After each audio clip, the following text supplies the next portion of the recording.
It is not just for cosmetic. It is also for conditions, medical conditions. Cosmetic gynec is pretty new. It is just an upcoming field. So slowly, compared to north, south is a little behind, especially Tamil Nadu. Imagine you're taking a coffee break and just going to this cosmetic gynec center, getting a laser procedure and coming back. That's how it's called a coffee break. There is no downtime, there is no pain, no side effects, nothing. And I've had patients come to me at the end of second or third session. They are like, Doctor, incontinence is better, but more than that, I'm actually having a good sexual life. I'm happy. Seeing my partner happy, I'm also very happy. It makes me feel good about myself.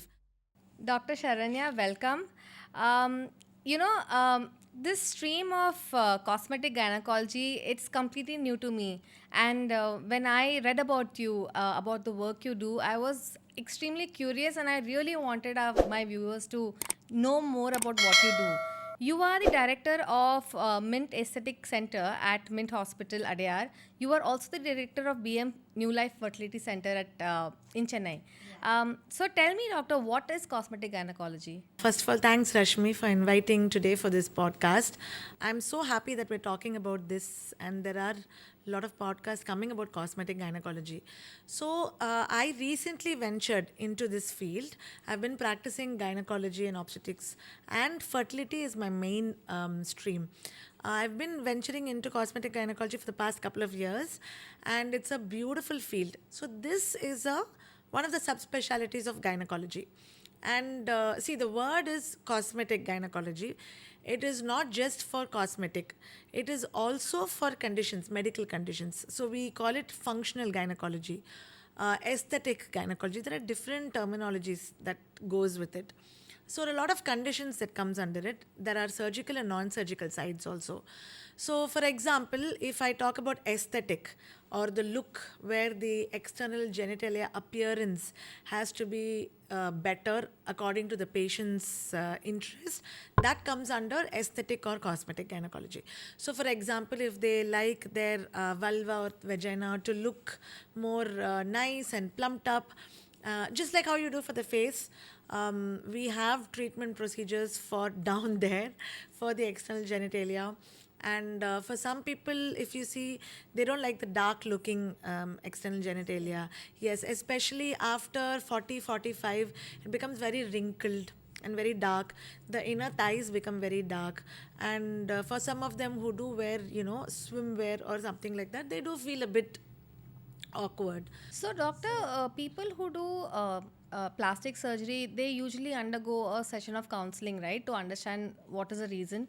Do you also undergo that with your patients who opt Yeah, for so aesthetic? yes, so when they come, for example, we do have certain procedures for them for sexual enhancement.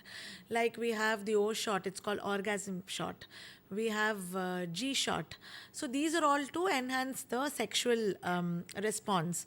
But when they come to us, it is very important where we sit and talk to the patient and we ask them, why do you want this? If the patient says, I want to do it for my spouse, I want to make them happier, first we ask them, what do you want? Do you feel, lesser? Do you feel, your self esteem is low or your confidence is low? You feel that way, then we can go ahead and do it. So yes, we do have a entire history taking session. We talk to the patient as to why they need it, do they really need it, and then only we decide to do these procedures. But are these kind of procedures actually common, popularly known among, the common man per se? Or is it something like, is there a knowledge of this Yes, Rashmi, among good people? question. See, like how now cosmetic procedures for the face and body is coming up a lot, right? Everybody knows when you talk about laser hair removal, laser scar removal for the face, under eye, or PRP for the hair. Everybody knows about it. Cosmetic gynec is pretty new. It is just an upcoming field. So slowly, compared to north, south is a little behind, especially Tamil Nadu. So, but you won't believe that, there are very few of us who are practicing cosmetic gynec in Chennai now, but you won't believe that just by word of mouth, the number of women that I see on my day to day practice, all they want to have is a good, quality of life they want to improve, especially 40 plus. So, what is the circumstance of a woman who would possibly feel the need for this intervention? See, it depends on the procedure. Meaning, for example, if I'm talking about functional, right? If they have urinary incontinence, meaning when they sneeze, cough, laugh, drops of urine will leak. This happens a lot in those who are 45 and above, especially between the 50 to 60 age group, because their pelvic muscles become very weak. They're not used to exercising regularly. Or if they've had a lot of normal deliveries, what happens is the pelvic floor becomes weak, so they have this. So initially they think it's normal, it's okay, 2 to 3 drops. It becomes worse, worse, worse. The bladder muscles start coming down, then they come for this. This we have treatment. We have non-surgical and surgical. Non-surgical is laser. It's a very, very simple procedure. Very mild to moderate incontinence. We just ask them to come. It's called coffee break procedure. Meaning, imagine you're taking a coffee break and just going to this cosmetic gynec center, getting a laser procedure and coming back. That's how it's called a coffee break. There is no downtime, there is no pain, no side effects, nothing. And so many of my patients with this laser treatment and pelvic floor exercise, they've seen a remarkable response. So this is functional. This is not aesthetic, this is something that they're suffering. One more circumstance I would love to bring to highlight is, see, the vaginal area. Outside part is called vulva, and there is a flap of skin called labia majora. For some of them, one will be big, one will be small. For some of them, both will be outside the vaginal wall, which is actually not normal. They don't even know it's normal or not normal, so they'll be feeling very shy to go and tell the gynecologist. Somehow they'll go through in sexual intercourse, somehow they'll get done with delivery. But as they get aged, they'll start wrinkling, and these muscles, the skin tissues will start falling down. And when they wear tight yoga pants or jeans or whatever, this gets entangled, then they'll have a lot of pain. They'll have a lot of repeated vaginal infections. For them, we do surgical correction, where we trim off that edges, bring it into equal sizes, and it's got a beautiful outcome. I mean, this is very interesting for me to hear because till now, I always hear that, you can just do these set of 3 exercises and your incontinence will be rectified. And that's the narrative I've always heard. This is the first time I'm hearing that actually incontinence is so simple to treat. Yes, absolutely, absolutely.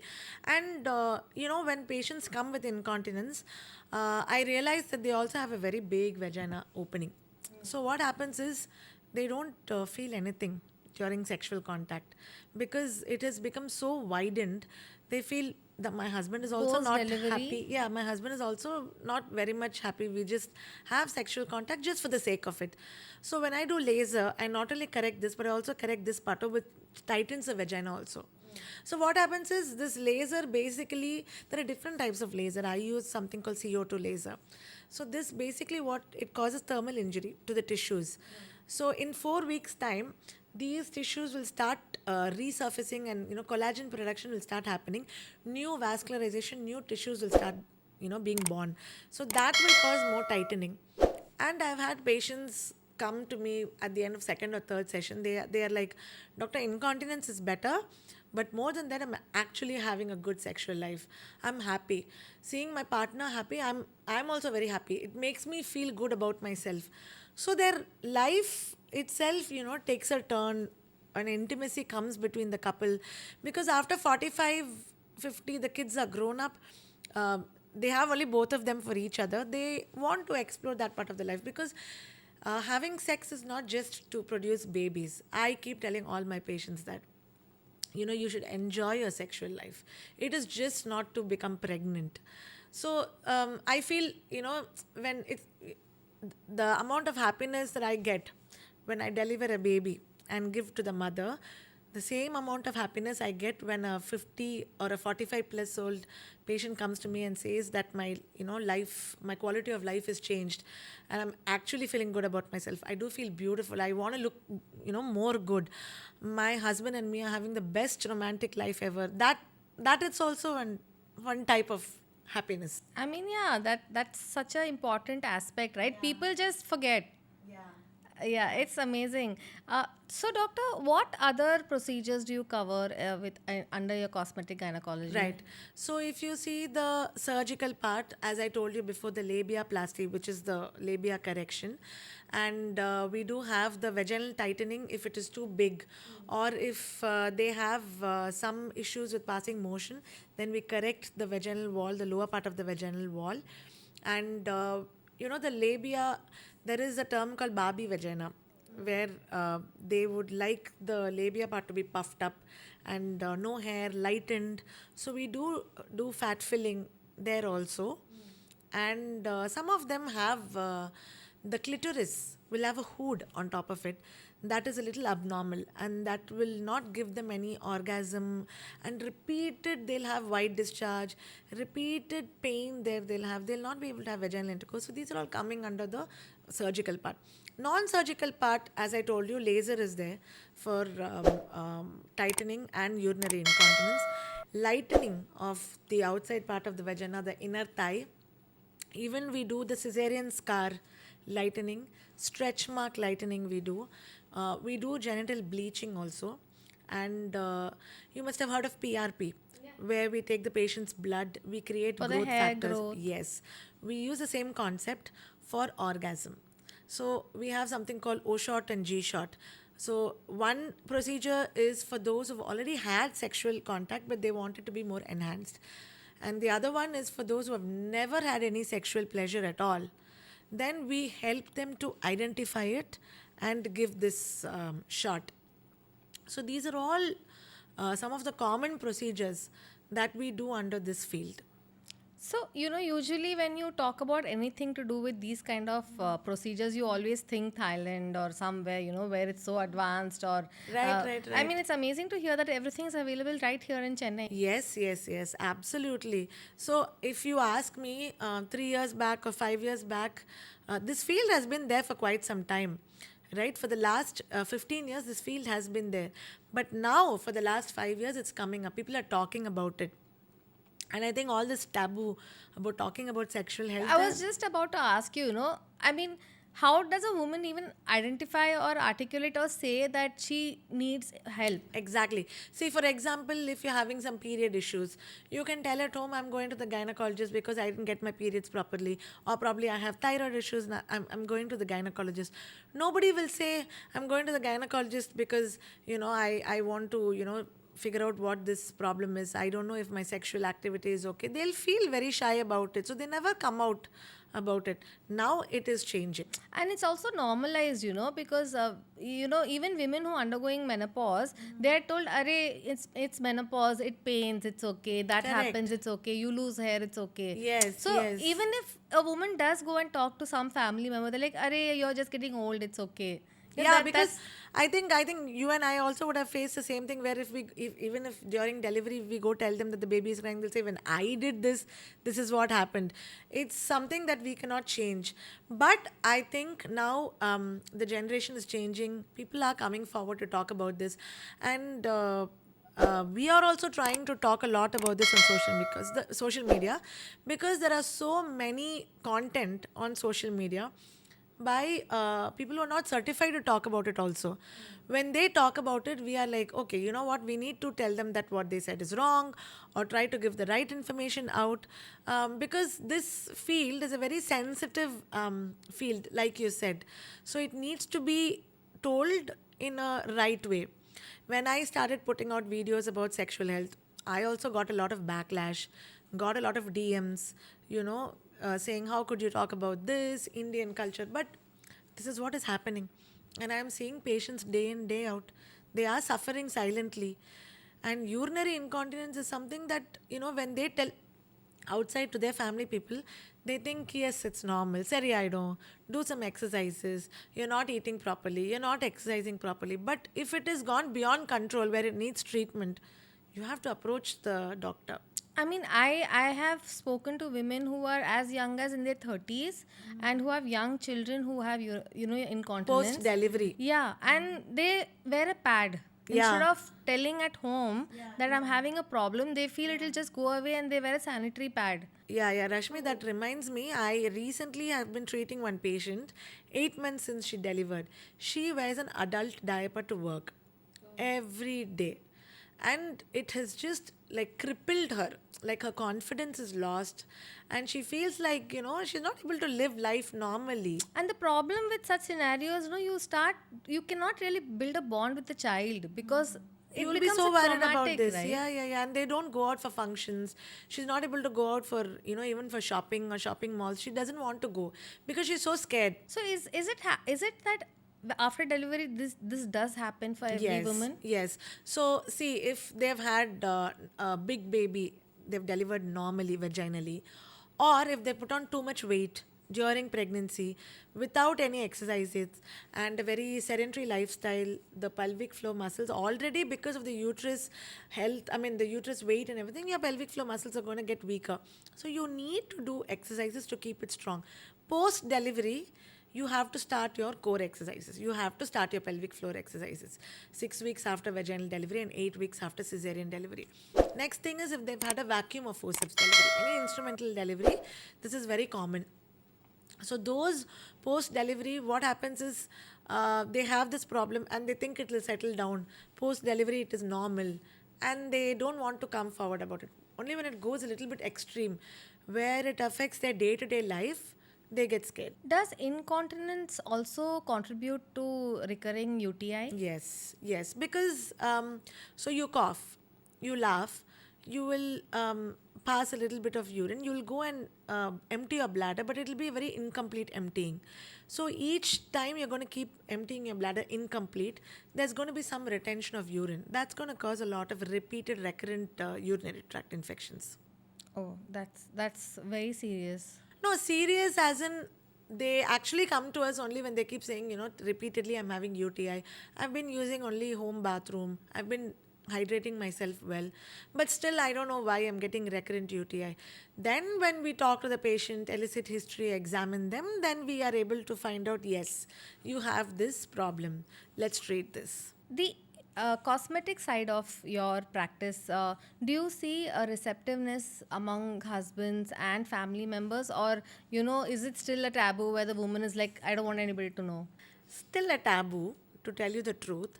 But the women who come to me are all those who have told their husbands and come. They know what they are doing. They know that their spouses are undergoing this treatment, and they've been quite supportive about it.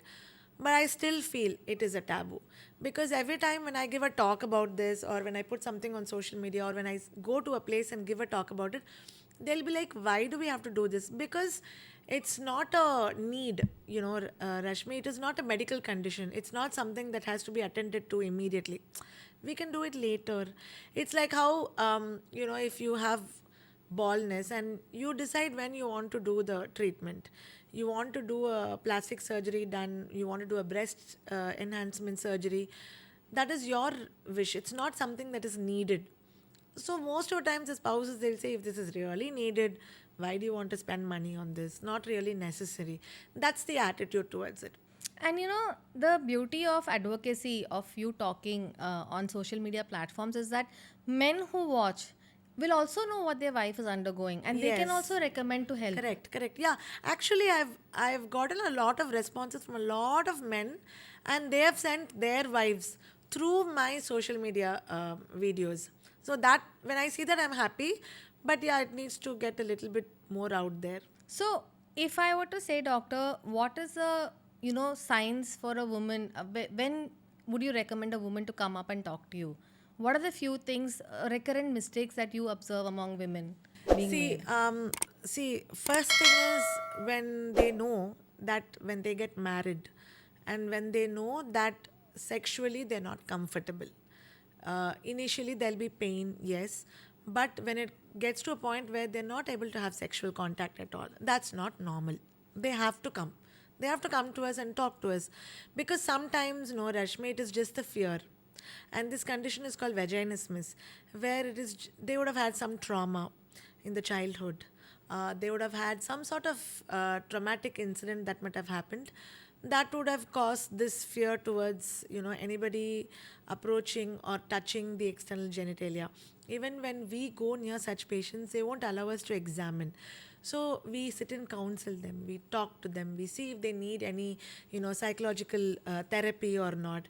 If you feel that any time that you're not comfortable, it is better to talk to your gynecologist. Nobody better than a gynecologist. And I mean, it's a very non-judgment zone, I feel. And that's how I want my patients to look at me, as a non-judgment doctor, because this is what I do day in, day out. So even when my friends come and when I'm doing pap smear for them, they'll be like, I'm feeling very shy, Sharanya. I'm like, listen, this is what I see every day, day in, day out. So come and talk to the doctor. That is sexual part of it. Second thing is when they feel that, like for example, urinary incontinence or the appearance of their external genitalia looks a bit abnormal, or if it is not normal, one consultation, walk to the gynecologist, ask them if it is wrong, right or wrong. If there is any options for it, then they can decide, rather than asking 10 people around them, asking their spouses. None of them will be in the medical field. They'll say it's normal, it's like this for me, it's like that for them. But you have to, they will know if it is not normal, then you go and approach your doctor. Yeah. You just mentioned about Is pap that what you smear. asked me? Yes. Okay. You just mentioned about pap smear. Is it mandatory for women to do pap smear? Yes. So pap smear, ideally by books, once you are sexually active, you have to do pap smear. From the time you are This is sexually for active. cervical cancer detection, Yes, it is for screening of cervical cancer. And it is one of the leading causes of death in India, cancer. One of the cancer deaths. And once you're sexually active, you have to get this pap smear done once in 5 years. And once you reach menopause, then you don't have to do it. But nowadays, see, nobody comes once they're sexually active. Once they reach 30 or 35 is once they start doing the pap smear. If you have a family history of cervical cancer, better to do it earlier. Whether you are, even if you are unmarried but you're sexually active, nothing wrong in coming and getting a pap smear done. And now the beauty is we have vaccines available for cervical cancer. I'm taking the opportunity to say that in this platform, this vaccine is almost 100% protective. It's one of the very few vaccines against cancer, which is going to give you almost 100% protection. And this is given for both girls and boys, Rashmi. So 9 to 15 is the age group. Boys take Boys cervical also, cancer. like anal cancer, penile cancer, warts, all that will be prevented with this vaccine. And it's an annual vaccine. No. So in the age between 9 to 15, only 2 doses of vaccine, 6 months apart. That's it. You're protected for life. Okay, but colon cancer is a very common cancer for men. Colon cancer doesn't come under this vaccine strain. This is cervical cancer is caused by a virus called human papillomavirus. So this vaccine is only for that HPV.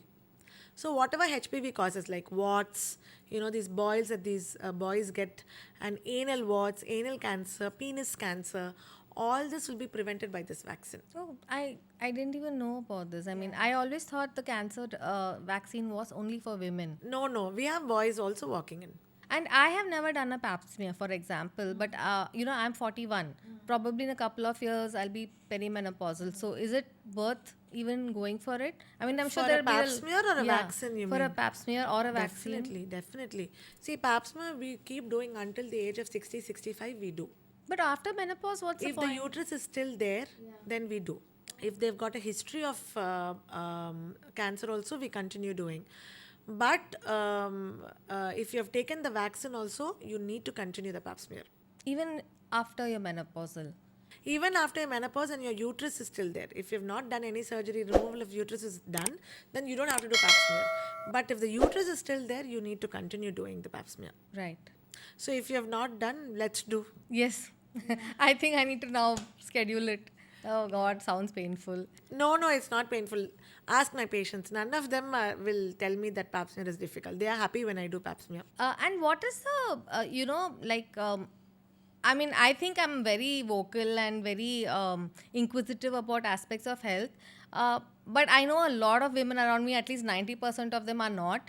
What is the adoption rate of pap smear and these kind of vaccines? So pap smear is like is a must.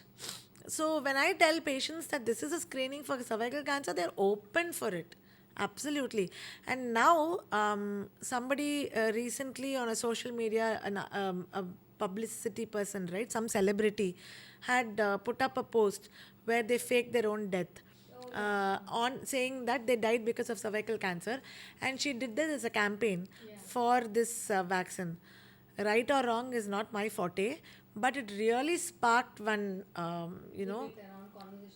yeah, and so many of them did come for the vaccine after that. And girls and boys are coming. There are a lot of talks. It's happening in all the schools where they talk about these vaccines. So it is really coming up. Yeah. See, up to the age of 45, you can take it. 9 to 15 is the ideal age, Rashmi. So you take 2 doses. Suppose if you've missed it after the age of 15, if you want to take it, you can take it now also. Then you have to take it as 3 doses. For boys and for girls. No. So boys and girls is between the age of 9 to 15. After that, women can take the vaccine up to the age of 45.